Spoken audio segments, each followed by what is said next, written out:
여러분 이거 성경 읽으면 이거 잘 안 읽어요. 이 부분요. 특히 마태복음과 누가복음에 족보가 나오면 이게 도대체 뭔지 모르겠고, 그렇죠? 마태복음은 낳고로 해서 낳고로 끝내고, 이쪽은 위요 해가 위로 가버리고 그래서 그냥 덮어두고 우리가 이해되는 쪽으로 이렇게 찾게 되지요. 그런데 이게 놀라운 일입니다. 역사적 사실입니다. 세 번째입니다. 역사적 사실은 말씀드렸다시피 조건이 있어야 된다. 조건이 있어야 된다. 첫째, 행위로 이루어진 사실적인 사실이 존재해야 된다. 어떤 행위로 이루어진 사실이 있어야 된다. 예. 또 시간과 공간의 구체적인 과거와 현재, 역사적인 진술과 내력이 있어야 된다는 거예요. 그냥 너무 무조건 얘기한다고 되는 게 아니고, 그렇게 조건을 갖추면요, 일어난 일이 있었고 목격자도 있었고 기록한 것도 있어야 된다고 했습니다. 그래서 그것이 역사적 사실이라고 딱 검증이 되는 거예요. 오늘 우리가 마태복음에서부터 오늘 누가복음까지 그 사실을 딱 그냥 제시를 합니다. 그대로. 이게 역사적 사실입니다. 그래서 이 내용을 역사적 사실입니다. 1번과 2번을 통해서 제가 다 말씀드렸고요. 오늘은 세 번째입니다. 왜 역사적인 사실을 그러면 밝히는가 얘기죠. 왜 우리에게 그 말씀을 하시는가. 유명한 어느 절의 고성이 임종 때에 그와 가까운 분에게 이름을 부르면서, 그분의 이름을 부르면서 이런 말을 했답니다. 우리가 잘못 선택했다. 우리에게는 구원자가 없기 때문이다. 그래서 구원이 없다. 이렇게 말씀을 했답니다. 임종 전에 이런 일화가 있습니다. 자, 믿음은 대상이 있어야 된다고 분명히 말씀드렸습니다. 내가 그냥 교회 다니니까 믿는다 이런 건 믿음이 아니고요. 예, 무조건 대놓고 내가 예수 믿는다 이거 뭐 그런다고 그런 게 아니고, 오늘은 내가 믿는 그 예수님이 도대체 왜 내가 믿는가? 왜 믿어야 하는가? 내가 믿어야 될 까닭이 뭐냐? 이거 굉장히 중요한 거죠. 이 시간을 통해서 깨달아지는 은혜가 있기를 축복합니다. 지난 주일에 우리는 마태복음에서 족보는 뭐냐? 어떤 인물이 사실적으로 있었다는 것을 증명하는 것이 족보다. 그러면은 오늘도 이 족보를 얘기하는데 어떤 인물이 사실적으로 이건 있었다. 역사적으로. 그것을 증명하는 게 족보다라는 겁니다. 누가복음 1장 2절에 보면 당시 예수 그리스도에 대해서 목격하고 전하여 준 사실 그대로 그 내력을 기록하려고 붓을 든 사람이 많았다고 그래요. 그래서 공간복음이다. 그래서 신약 성경에도 복음서가 비슷비슷한데 거의 4권이 됩니다. 마태, 마가, 누가, 요한. 그렇죠? 그만큼 많은 사람이 있었다는 거예요. 이분은 사실적인 인물이다. 이분에 대해서는 기록해야 되겠다. 그래서 누가도 이 예수 그리스도에 대해서 사실적인 인물로 족보를 통해 밝혀주는 거예요. 부인할 수 없도록. 오늘 우리가 교회 출석하시고 하는데 왜 예수를 믿어야 되는지 부인하지 말라는 거예요. 무엇 때문에 믿어야 되는지. 이 진리를 알고 예수를 믿으라는 거예요. 예수는 역사 속에서 당신을 찾아오신 분이고 사실이라는 겁니다. 아멘. 오늘 그분을 만나는, 복음의 진리로 만나는 시간이 되길 바랍니다. 성경의 마태와 누가의 족보를 통해서 우리에게 말하는 것이 과연 뭐냐? 마태복음 1장 1절의 족보는 위에서부터 아래로 기록됩니다. 아브라함과 다윗과 그리스도 예수에 대해서 다윗의 자손 예수 그리스도의 계보라. 그러니까 위에서부터 아래로 내려오는 하향식 족보입니다.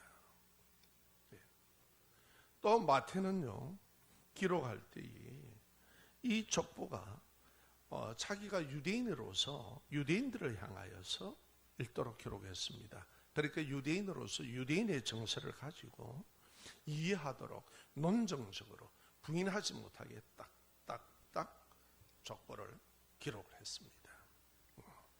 그리고요, 이 마태는 기록할 때 의도가 이 족보를 통해서 예수님은 다윗의 왕 가문을 통해 유대인의 왕으로 오셨고 이 땅에 오신 구원자이신 예수 그리스도임을 나타내시기 위해 족보를 기록했습니다. 자, 그러면 누가복음 오늘 우리가 보는 이 족보에 대해서입니다. 누가복음 족보는 누가복음 3장 23절을 한번 보세요. 어떻게 출발합니까? 예수의 가르치심을 시작할 때 예수님으로 출발하죠. 이 족보는 그렇죠?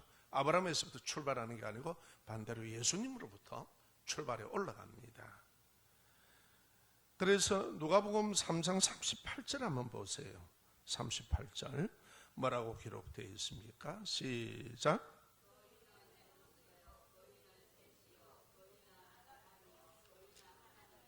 예, 위로 올라가죠. 그러니까 하향식 족보가 아니라 사향식 족보입니다. 예수님으로부터 출발해서 올라가고 있습니다. 자, 이 이유가 뭐냐 그러면은 우리가 볼 때는요, 예수 그리스도는 사람의 몸을 입고 오셨는데 이 땅에 창조주 하나님의 아들이라는 사실입니다. 이 사실을 나타나기 위해서 어디까지 관계가 된다고요? 아담과 하나님에까지 그냥 관계를 딱 시켜놓는 거예요. 할렐루야. 예, 그래서 이 족보라는 게 굉장히 중요합니다. 그러면 이제 여러분들이 그 다음부터 이 족보가 나오면 이랬구나, 이러한 진리의 지식을 가지고 읽게 될 줄로 알겠습니다. 자, 그러면 우리가 한번 봅시다. 마태복음의 족보를 갖다가 이제 우리 족보를 조금 비교하면서 들어갑니다. 여기에 보면은 마태복음의 족보는 하나님께서 다윗과 맺은 영원한 왕권의 언약을 예수 그리스도를 통해서 실현시키는 거예요. 이거를 지금 나타내고 있습니다. 자, 여기에 대해서 제가 설명을 드리겠습니다. 사무엘하 7장 13절 우리 이 말씀을 함께 읽읍시다. 시작. 그는 내 이름을 위하여 집을 건축할 것이요 나는 그의 나라의 왕위를 영원히 견고케 하리라. 다윗이요, 하나님께서 주위의 모든 원수를 다 물리쳐 주셨습니다. 그래서 왕으로서 자신은요, 백향목을 쫙 지은 왕궁에 거하는 거예요. 내장새가 백향목이에요. 이 나무는 굉장히 올곧게 자라고요. 그리고요, 그 나무는 또 어떤 특성이 있느냐면은 이렇게 안에 내장새와 같이 우리 요즘 뭐 공기조화라고 또 우리 또 이렇게 집에 붙이는 거 있잖아요, 그렇죠? 그러듯이 편백을 붙이죠. 그건 백향목이에요. 아주 최고급이에요. 백향목을 붙여놓으면은 여기에는요 벌레들이라든지 날라와서 탁 침을 꼽지 않습니까? 죽어버립니다. 그러니까 곤충이 얼씬을 못하겠지요. 아주 이런 이제 왕궁에서 좋은 집에서 거하게 되었습니다. 그런데 다윗은요 늘 마음에 걸리는 게 있었습니다. 뭐냐? 나는 하나님의 은혜로 이렇게 좋은 집에서 사는데 하나님의 언약궤는 성막에 있더라는 말이에요. 우리말로 말하면 텐트죠. 성막이라고 하는데 그것이 마음에 늘 걸렸습니다. 그래서 하루는 나단 선지자를 부릅니다. 자, 선지자님 들어오시오. 그래서 그가 다윗이 얘기합니다. 여차 이렇다. 그래서 내가 참 성막에 있는 성궤를 모실 내가 성전을 짓고 싶습니다. 이러니까 나단 선지자가 하나님께 아뢰는 거예요. 다윗이 여차 이래서 주의 성궤가 있을 이 성전을 짓겠답니다. 그러니까 하나님께서 이봐라, 이 우주가 내가 있는 곳이고 지구가 내 발 두는 곳이다. 우리에게 알아듣도록 얘기하는 거예요. 하나님 내가 어디 같이 있는 분이 아니지 않느냐. 그러나 그 다윗의 마음을 굉장히 기뻐하십니다. 그래, 너는 가서 이렇게 얘기해라. 이게 바로 오늘 이 말씀입니다. 사무엘하 7장 13절 다시 한번 들어봅시다. 그는 내 이름을 위하여 집을 건축할 것이요 나는 그의 나라와 왕위를 영원히 경고케 하리라. 여러분, 하나님께서 우리 가정과 여러분들의 삶에요, 하나님이 경고해 주셔야 경고한 거예요. 하나님께서 이렇게 축복해 주시고 했을 때요, 여러분들 머리 돌리고 계산 따져가면서 하나님의 교회 섬기려고 하는 것 마세요.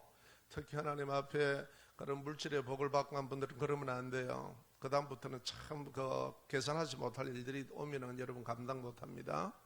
다윗은 이걸 아는 거예요. 다윗은 이걸 알아요. 하나님이 이렇게 내게 해주셨다. 그래서 이렇게 하자 하나님께서 답변을 주십니다. 나다나, 너는 가서 이렇게 다윗에게 얘기해라. 나는 다윗의 나라 왕위를 영원히 경고케 하리라. 영원한 왕권을 허락하겠다는 거예요. 할렐루야. 야, 이거 어마어마한 것 아닙니까? 뭐 내 자식, 내 손주가 아니라 영원히 왕권을 허락하겠다. 그렇죠요. 그것이 바로 뭐냐? 다윗의 하나님이 예언하신 말씀대로 하나님께서 다윗의 왕가로 사람을 죄와 죽음에서 살리는 영원한 왕, 생명과 죽음을 다스리는 왕, 이 왕권이 예수 그리스도를 통하여 이루어졌다는 것은 마태는 족보를 통해서 딱 제시를 합니다. 할렐루야. 우리가 믿는 예수님이 바로 이런 겁니다. 그냥 아무렇게나 믿는 게 아니고요, 딱 근거를 제시하고 있습니다. 하나님께서는 우리에게 이것을 좀 알게 하시는 거예요. 자, 그러면 누가복음 족보를 우리가 한번 봅시다. 예수 그리스도가 여인의 후손으로 구원의 언약을 완전히 성취하셨다는 것을 나타내는 게 누가복음입니다. 왕으로 왔고 마태복음은 여기에서는 여인의 후손으로 사람의 몸을 입고 오셔서 구원의 언약을 성취했다는 것을 나타냅니다. 자, 누가복음 3장 38절 한번 봅시다. 다 함께 시작.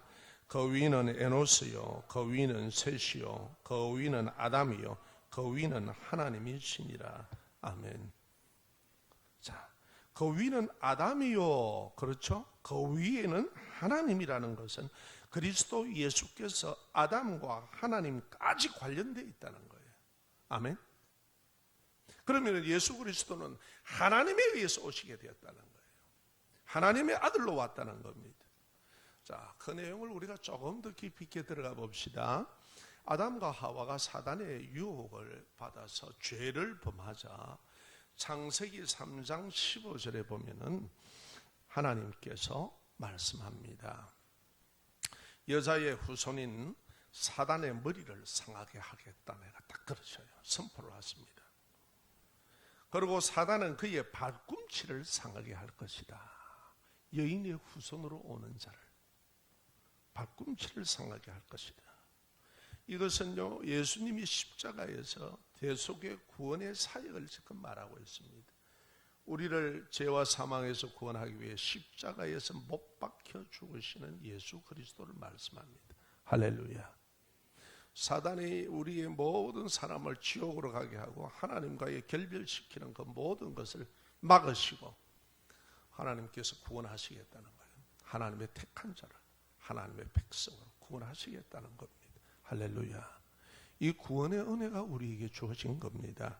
자, 이렇게 선포하신 대로, 예언하신 그 말씀대로 천사가 마리아에게 잉태될 것을 예고합니다. 누가복음 1장 34절과 35절 내용을 말씀드리겠습니다.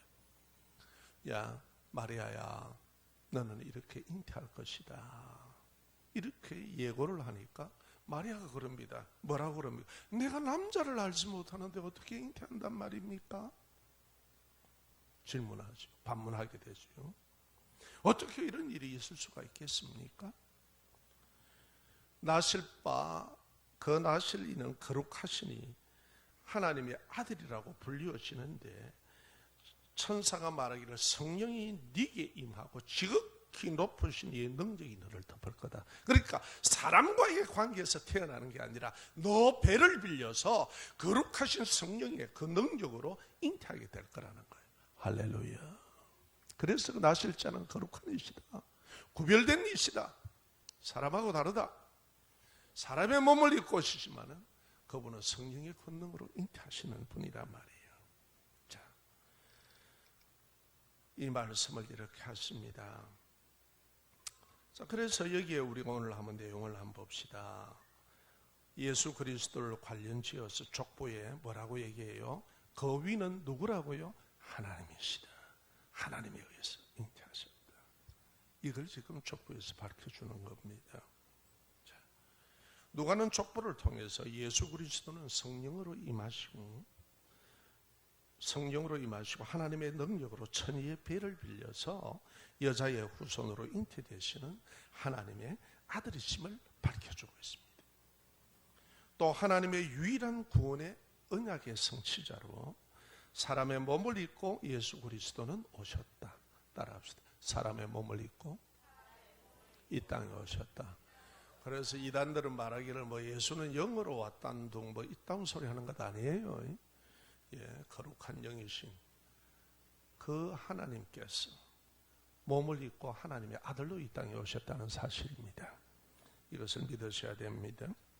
자, 하나님의 사람 사랑은 예수 그리스도를 통해 나타냈습니다. 여러분, 이게 지금 뭘 얘기합니까? 사실 나에게 얘기하는 거예요. 하나님께서 봐라, 예수 그리스도가 너가 믿는다고 하는 예수 그리스도는 누군 줄 아느냐?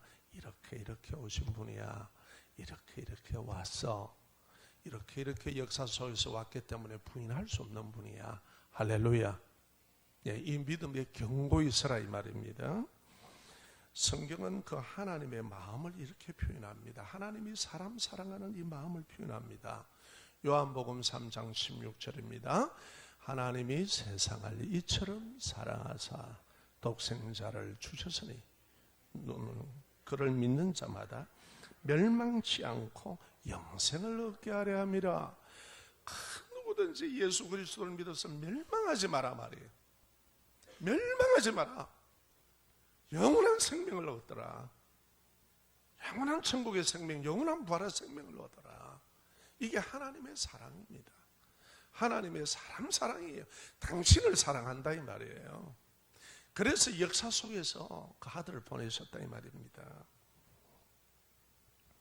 모든 사람에게 여러분, 절대적인 문제는 구원입니다. 이거는 절대적인 문제입니다. 여러분, 우리가 사람이 살아가는 데에 7, 80을 살아가는 데에 이 모양 저 모양으로 살아갈 수 있습니다. 살아가면 돼요. 이 위치 저 위치에서 살다가 육체는 땅으로 가고 우리의 영혼은 어떻게 됩니까? 하나님께로 가는 것을 분리라고 합니다. 따라합시다. 분리. 예. 그래서 어린아이들, 갓난아이들도요, 분리 불안을 굉장히 두려워해요. 어머니하고 분리되는 것. 예. 분리되면 꼭 가정도 그렇고 문제가 터지도록 되어 있어요. 그런데 하나님께로 가는 것을 우리는 분리라고 합니다. 흙으로 만 육체니까 흙으로 사그러지고, 그럼 영혼은 분리된 후에 이 우리의 영혼은 어떻게 됩니까? 그렇죠? 내 영혼은 분리된 후에 어떻게 된다는 말이에요. 느끼고 즐거워하고 기뻐하고 슬퍼하고 감정이 다 있습니다. 아파하고 기뻐하고, 그리고 우리의 모든 것이 이렇게 하나님과 대화하고, 이 모든 것이 뭐가 하는 겁니까? 영혼이 하는 거예요. 이거는 영원한 생명이에요. 그래서 하나님이 그 생명을 주신 거예요, 우리에게. 아멘. 자, 그 다음 어떻게 할 거예요? 물어봅시다. 길이 있습니까? 이 생명을 어떻게 할 거냐고요. 이 생명은 죽을 수 없는 생명입니다. 하나님이 주신 생명입니다. 아멘. 역사 속에서 수많은 사람들이 스스로 이 길을 찾았지만 찾을 수 없는 길, 영원한 생명의 길입니다. 이것은 하나님께서 갈 수 있는 그 길은 오직 예수님께 열어두었습니다. 할렐루야. 우리가 믿음으로 고백하는 그 예수님을 통해서 허락했습니다. 그래서 예수님께서 이렇게 말씀하십니다. 내가 곧 길이요 진리요 생명이라니 나로 말미암지 않고서는, 나를 통하지 않고서는 아버지께로 올 자가 없다. 우리의 생명 어쩌실랍니까? 어떡하실래요? 당신이 어떡하실래? 방안이 있어요? 없잖아. 이 생명은 하나님이 주신 거기 때문에 하나님의 소유입니다. 그래서 하나님께서 그 길을 열어놓으신 거예요. 할렐루야. 예수 믿는 이유가 거기 있는 겁니다. 사람이 해결할 수 있는 문제 같으면 하자는 거예요. 없다는 거예요. 그 길은 오직 하나님께서 구원의 길을 열어주셔야만 되는 거예요.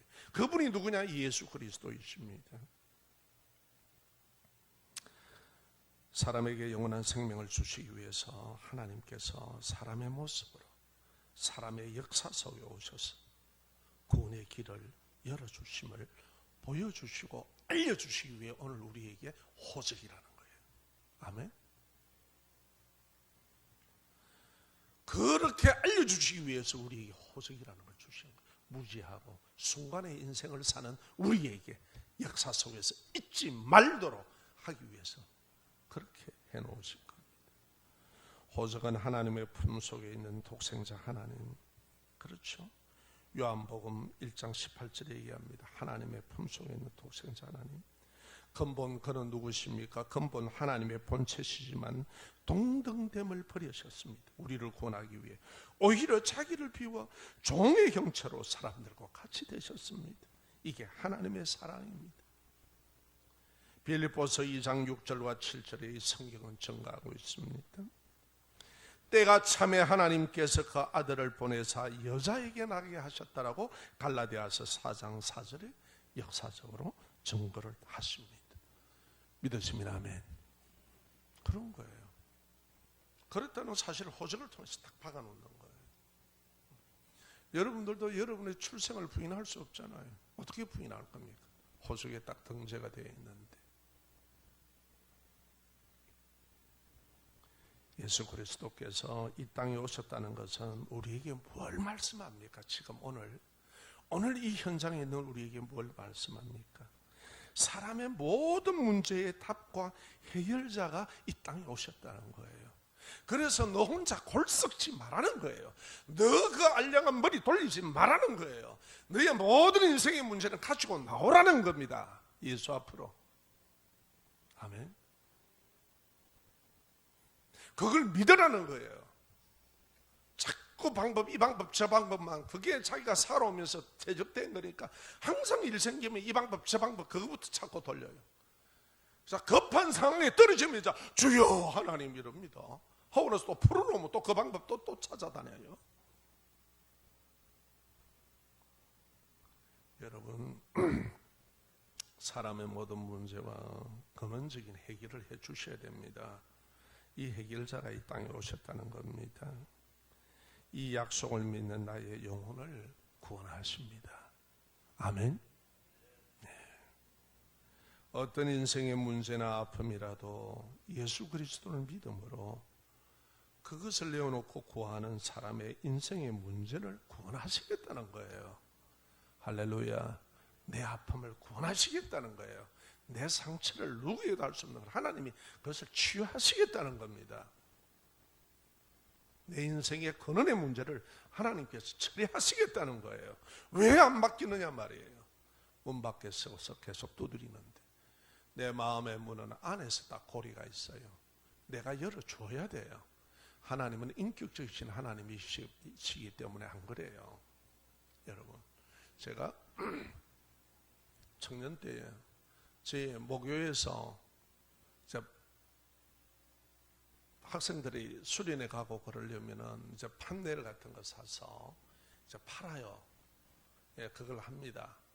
그래 하는데 예수님이 문 밖에서 딱 두드리는 그 모습 여러분 잘 아시죠? 요한계시록 끝까지 있어요. 마지막까지 우리 마음의 문을 두드리십니다. 그런데 그 그림 밑에 그 다음날 가니까 글을 누가 딱 적어놨어요. 문 안 열면 차고 들어간다. 딱 그래놨더라고요. 여러분 좋은 말 할 때 여세요. 그런데 예수님은 안 차고 들어오셔요. 아주 인격적이신 분이시라가지고 이거는 우리가 열어주셔야 돼요. 오늘 오늘도 그 예수께 마음의 문을 여시기를 부탁합니다. 예. 자, 어떤 인생의 문제나 아픔이라도 예수 그리스도를 믿음으로 구하는 사람의 인생의 문제를 구원하시겠다. 하나님의 이게 일방적인 은혜의 정표입니다. 언약의 정표입니다. 아멘. 딱 언약하신 대로 하시는 거예요. 예수 그리스도는 우리를 향한 하나님의 사랑의 언약이셔요. 따라합시다. 예수 그리스도는 하나님의 사랑의 언약이십니다. 그분이 약속이십니다. 할렐루야. 예수님은 내가 어떤 모습이라도 관계하지 않고 나에게 오십니다. 나에게 오셨습니다. 당신이 어떤 모습이라도 관계없다. 어떤 모습이라도 염려하지 마십시오. 내가 이랬는데, 내가 저랬는데, 죄로 타락한 인생은 당연한 거예요. 그래서 우리는 예수 앞에서 겸손한 거예요. 죄로 타락한 인생이 뭐 별짓을 안 하겠습니까? 어떤 모습이라도 관계치 않습니다.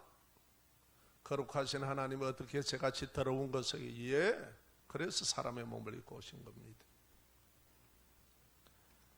하나님께서는 나를 이토록 사랑하셔서 예수님으로 영생의 구원의 길을 열어주셨습니다.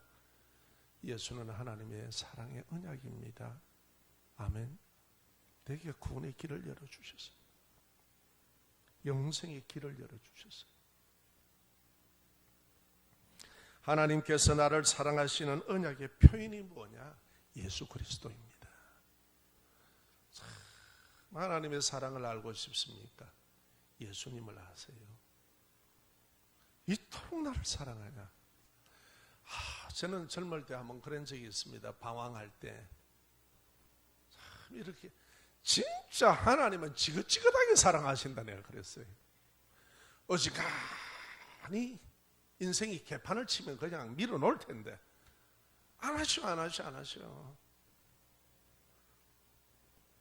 나는 외국으로 도망가면 좀 끝날 줄 알았어.